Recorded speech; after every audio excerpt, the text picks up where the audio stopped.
Worst case scenario, I'll give it to you. They go bankrupt, okay?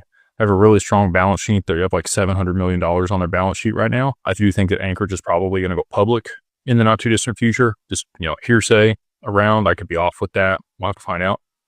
But with all that being said, let's say they go bankrupt. Okay. They are not relief estate like BNY Mellon. They are bankruptcy remote though. So the assets are segregated from their exchange business. Those assets are always yours. They will have to go through the bankruptcy process, but your assets sit there in kind and you will get access to them post bankruptcy. I don't know if there's anybody else besides BNY Mellon, but that sounds like a good thing. Another trust bank steps in immediately, takes over. You never skip a beat with that if something were to happen. But I don't think BNY Mellon's going anywhere or anybody else that's relief estate, because BNY Mellon has like 50 or 60 trillion dollars under custody. Kind of a big deal. So all that being said, that's like worst case scenario. I look at it like a three-legged stool. Okay. There's us at DWP, and there's Anchorage.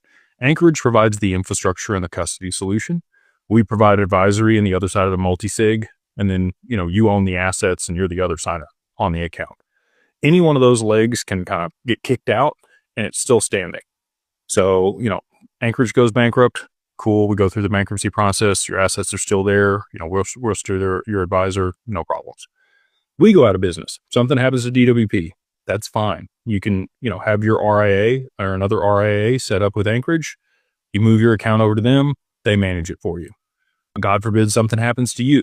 We have beneficiaries on the accounts to make sure that there's continuity and management of the assets and your family gets them, or whoever you designate.